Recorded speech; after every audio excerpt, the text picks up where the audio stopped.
ભુજ પોલીસે કોંગ્રેસના નેતાઓ પર ગુનો દાખલ કર્યા બાદ હવે કોંગ્રેસના નેતાઓએ પણ પોલીસ વિરુદ્ધ ફરિયાદ આપી દીધી છે। મહિલા પોલીસ કર્મચારીએ કોંગ્રેસના ઉમેદવારના ફોર્મ ખેંચાવવાની બબાલ બાદ એફઆઈઆર નોંધાવી હતી કે તેમની સાથે કોંગ્રેસી નેતાઓએ ધક્કામુક્કી કરી અને ફરજમાં રૂકાવટ કરી છે।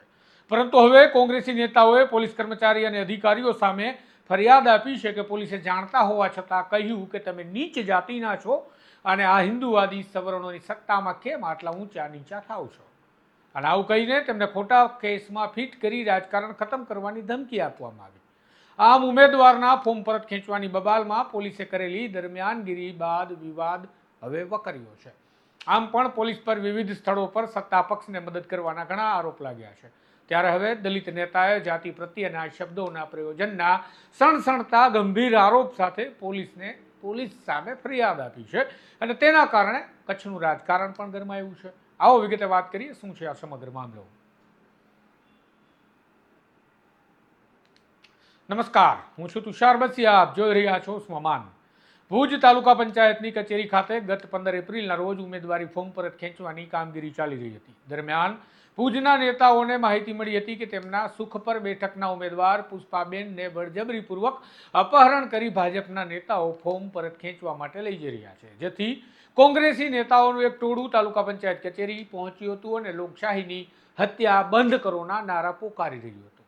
બાદમાં ઉમેદવાર પુષ્પાબેન ભુડિયાનું ફોર્મ પરત નહીં ખેંચવા બાબતે બબાલની શરૂઆત થઈ હતી, જેમાં પોલીસ સાથે કોંગ્રેસી નેતાઓ અને કાર્યકર્તાઓનું ભારે ઘર્ષણ પણ થયું હતું, જેનો એક વિડીયો પણ કોંગ્રેસી નેતાઓ દ્વારા મીડિયા સુધી પહોંચાડવામાં આવ્યો હતો, જેમાં જોઈ શકાય છે કે કેવી રીતે પોલીસ સાથે ઘર્ષણનો આ ઘટનાક્રમ ઘટ્યો હતો।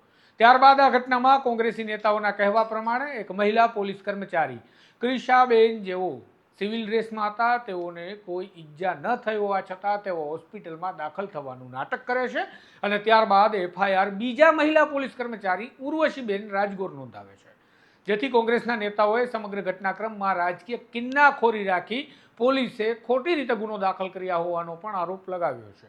સામે પોલીસ વિરુદ્ધમાં પણ એક ફરિયાદ આપી છે કે આ ઘટનાક્રમ સમયે પોલીસે મહિલાઓ સાથે પોલીસને ન છાજે તેવું વર્તન કર્યું અને પોલીસે કચેરીમાંથી કોંગ્રેસી કાર્યકર્તાઓ અને નેતાઓને રીતસરના ધક્કા મારીને ગેરવર્તન કરીને બહાર કાઢી મૂકવાનું કામ કર્યું।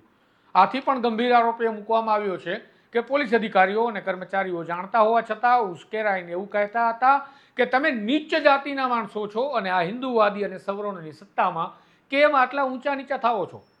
અહીંયા જ છાનામાના બેઠા રહો અને ફોર્મ ખેંચવાની પ્રક્રિયાને પૂર્ણ થઈ જવા દો, નહીંતર બધાને ખોટા કેસમાં ફિટ કરાવી તમારું રાજકારણ પૂરું કરી નાખશું અને તમારો પરિવાર રખડતો થઈ જશે।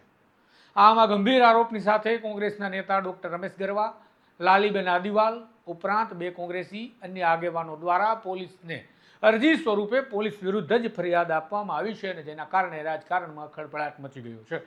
સાથે જ અનુસૂચિત જાતિના કેટલાક આગેવાનો પણ ગુસ્સે ભરાયા છે અને સવાલ પેદા કરી રહ્યા છે કે પોલીસ દ્વારા જો આ પ્રકારના શબ્દોનું પ્રયોજન થયું છે અને આગેવાનોને હડસેલીને કચેરીની બહાર કાઢવામાં આવ્યા છે તો પોલીસે આ મામલે સામે ગુનો દાખલ કરવો જોઈએ, જેથી દાખલો બેસે।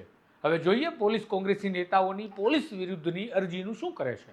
શું ગુનો દાખલ કરે છે કે પછી આ અરજીનો છેદ ઉડી જાય છે? જોવું રહ્યું ભવિષ્યમાં દરેક અપડેટ આપને પહોંચાડું છું, માટે આ ચેનલને સબસ્ક્રાઇબ કરવાનું ભૂલતા નહીં।